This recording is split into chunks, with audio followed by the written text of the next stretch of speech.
What is up, Big Blue Nation? Welcome back to the Giants Gridiron Report, your number one source for everything New York Football Giants. I'm your host, and today we are diving deep into a story that has the tri-state area buzzing, the tabloids screaming, and social media absolutely on fire.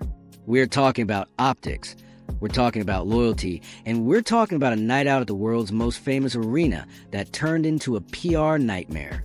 You know, they say if you can make it here, you can make it anywhere. But they also say that in New York, the spotlight never turns off. Whether you're at MetLife Stadium in East Rutherford or under the bright lights of Madison Square Garden, if you're a Giant, eyes are on you. And right now, all eyes are on rookie tight end Theo Johnson. Imagine this. It's Week 18, the final stretch. The Giants are wrapping up a season that, let's be honest, we'd all like to forget. A season that saw our playoff hopes vanish faster than a New York minute. A season that led to the firing of 3 coaches, including the head man himself. The team is struggling, the fans are frustrated, and the injury report is a mile long. Then, on Friday night, just hours after being officially ruled out of the season finale, where do we see our young tight end? He's not at home with a heating pad. He's not in the treatment room. He's sitting courtside at a New York Knicks game, grinning for the Jumbotron. Unbelievable, right? Well, that's exactly what happened, and the fallout has been nothing short of a tactical nuclear strike on social media. People are calling it Tankgate. Fans are wondering if the team has completely checked out. Conspiracy theorists are claiming the Giants are throwing games for draft picks. It is a mess, folks. A total mess. But today, we're going to break it all down. We got the facts, we got the history, and we finally got Theo Johnson breaking his silence. Let's set the scene. Last Friday night, Madison Square Garden was electric. The Knicks were putting on a show, and as a camera panned to Celebrity Row, who pops up on the big screen? Theo Johnson. Now, normally, a Giant supporting the Knicks is a beautiful thing. We love that crosstown camaraderie. We remember the days when Michael Strahan or Eli Manning would show up and get a standing ovation. But the timing here? It couldn't have been worse. Just hours earlier, the Giants' medical staff had designated Johnson as out for the Week 18 finale. The reason listed? Illness. Now, in New York in January, that usually means the flu, a nasty cold, or something that should have you tucked under 5 blankets sipping chicken soup. So, when the Big Blue faithful saw him courtside, looking healthy and enjoying the game, the internet exploded. How is he too sick to block a defensive end, but healthy enough to cheer for Jalen Brunson? Is he actually sick, or are the Giants just benching talent to secure a better draft spot? The questions were relentless. It touched a nerve because the season has been so painful for fans. When you watch your team become the first in the NFL to be mathematically eliminated from the playoffs, you don't want to see your players living it up when they're supposed to be in recovery. Fast forward to Monday morning. It's locker cleanout day. That's somber. Quiet time when players stuff their cleats into trash bags and head off for a long, cold offseason. The media was waiting, and Theo Johnson didn't duck the questions. He stood by his locker and addressed the elephant in the room with a mix of confusion and genuine irritation. "I don't even know why they were talking about me," Johnson told reporters, his voice echoing through a locker room that has seen far too much drama this year. "I'm not playing. I don't know why the big deal that I went to a basketball game." According to Johnson, this wasn't about him blowing off the team. It was about family. He explained that he had gifted his brother courtside tickets for his very first Knicks game. It was a gesture of goodwill, a chance to give his sibling a memory of a lifetime in the city that never sleeps. To Theo, he was just being a good brother. They made the medical designation. That was the team's decision, he added. "I was dealing with an issue, and I'm still dealing with an issue. I couldn't play this week." It's a classic case of a player seeing the world one way and the fans seeing it another. To Theo, he's an injured employee using his day off to help his family. To the fans, he's a symbol of a lost season and a lack of urgency. Johnson seemed particularly frustrated by the narrative that had been constructed. When there's a narrative people want to write, the first sign of things, they think that's what it is, Johnson remarked. In reality, there are a lot of things people aren't aware of, that the media isn't aware of, And people just latch on to that narrative instead of saying, how about I see what's actually going on? And I think that's what happened. But wait, there's more. The Giants actually took the rare step of issuing a follow-up statement to clear the air. Why? Because the illness, tag, was causing a firestorm. During a time of year when the flu is tearing through the locker room, and it has hit several members of the team recently, having a sick player out in public is a bad look for public health reasons, let alone football reasons. The team clarified that Johnson's issue was non-contagious. They wouldn't specify the exact nature of the problem out of respect for his privacy.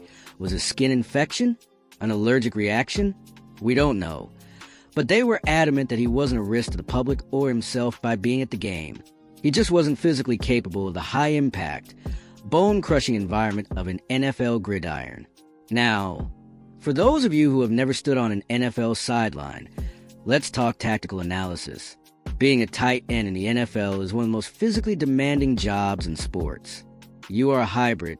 You have to be fast enough to run routes against safeties, but strong enough to block a 270-pound defensive end who wants to rip your head off. If you are even at 85% health, you are a liability. A non-contagious infection might mean he couldn't put on pads or sustain the friction of a jersey, or perhaps he was on medication that prevented high-intensity cardio. But sitting in a cushioned chair at the Garden? That's a different story. Why does this matter so much? Why are we spent 20 minutes talking about a basketball game? It matters because of the context of the New York Giants' history.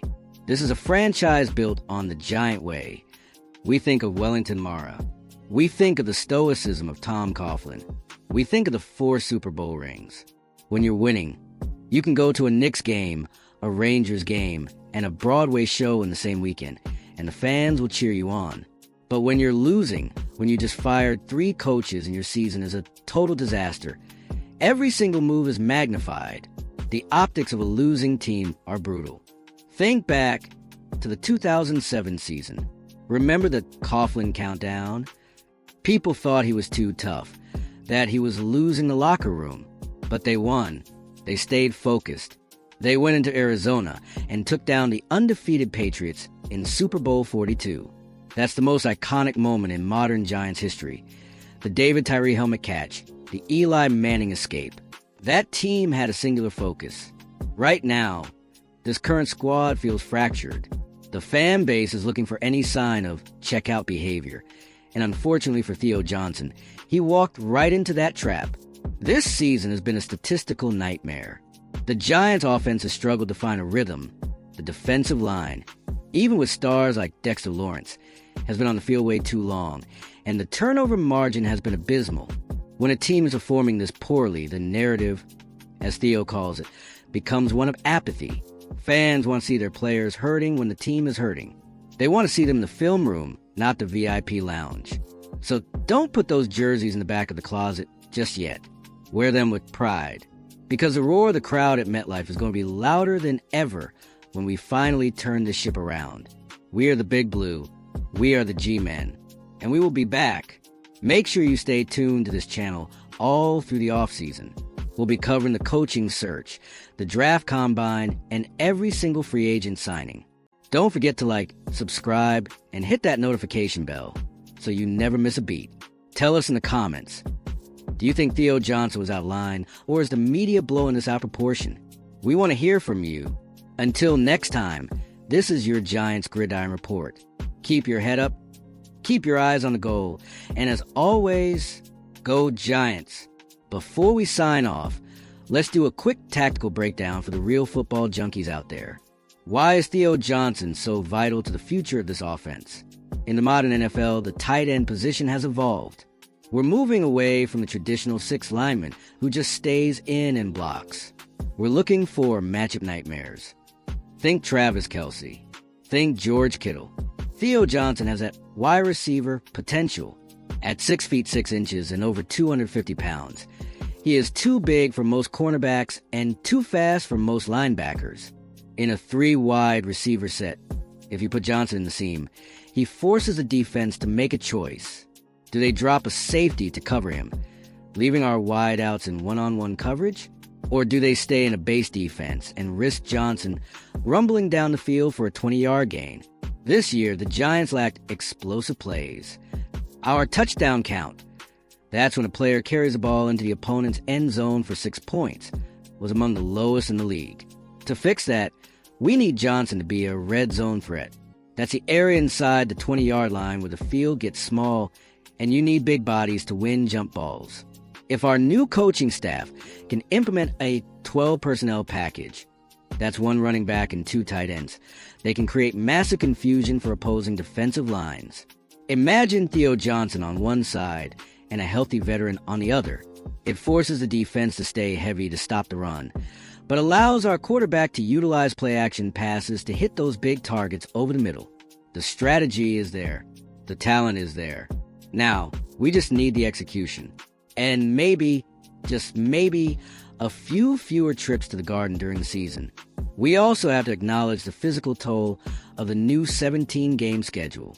This is the 4th year of the expanded season, and we are seeing more medical designations than ever before. The human body wasn't meant to take 17 weeks of NFL hits, plus the preseason. We've seen the G-men rise from the ashes before.